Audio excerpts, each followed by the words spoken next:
मित्रों, आज मैं आपको प्रदोष व्रत की कथा बताऊंगी। प्रदोष व्रत हर माह की शुक्ल व कृष्ण पक्ष की त्रयोदशी तिथि को किया जाता है।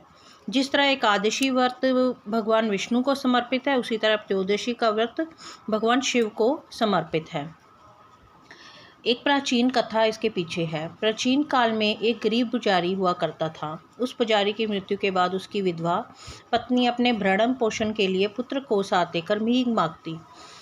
शाम तक घर वापस आती थी। एक दिन उसकी मुलाकात विदर्भ देश के राजकुमार से हुई, जो कि अपने पिता की मृत्यु के बाद दर दर भटकने लगा था। उसकी ये हालत तो पुजारी की पत्नी से देखी नहीं गई। वह उस राजकुमार को अपने साथ अपने घर ले आई और पुत्र जैसा रखने लगी। एक दिन पुजारी की पत्नी अपने साथ दोनों पुत्रों को शांडिल्य ऋषि के आश्रम में ले गई। वहां उसने ऋषि से शिव जी के प्रदोष व्रत की कथा एवं विधि सुनी तथा घर जाकर वह भी प्रदोष व्रत करने लगी। एक बार दोनों बालक वन में घूम रहे थे। उनमें से पुजारी का बेटा तो घर लौट आया, परंतु राजकुमार वन में ही रह गया। उस राजकुमार ने गंधर्व कन्याओं को क्रीड़ा करते हुए देखा तो उनसे बात करने लगा। उस कन्या का नाम अशुमति था। उस दिन वह राजकुमार घर देरी से लौटा। राजकुमार दूसरे दिन फिर उसी जगह पहुंचा जहां अशुमति अपने माता पिता से बात कर रही थी।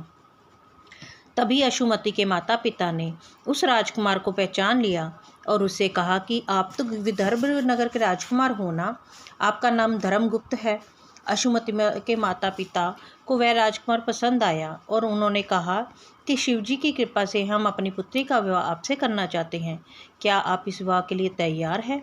राजकुमार ने अपनी स्वीकृति दे दी तो उन दोनों का विवाह संपन्न हुआ। बाद में राजकुमार ने गंधर्व के विशाल सेना के साथ विदर्भ पर हमला किया और घमासान युद्ध कर विजय प्राप्त की तथा पत्नी के साथ राज्य करने लगा।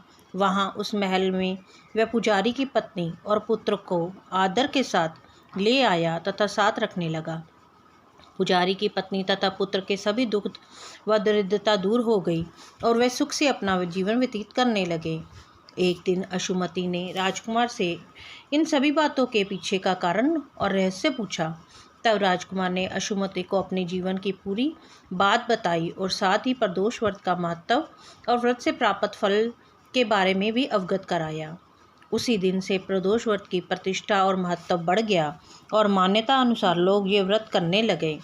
कई जगहों पर अपनी श्रद्धा के अनुसार स्त्री पुरुष दोनों ये व्रत करते हैं और इस व्रत को करने से मनुष्य के सभी कष्ट और पाप नष्ट हो जाते हैं और वो मनुष्य को अभिष्ट फल की प्राप्ति होती है। बोलो शंकर भगवान की जय। गौरी शंकर भगवान की जय।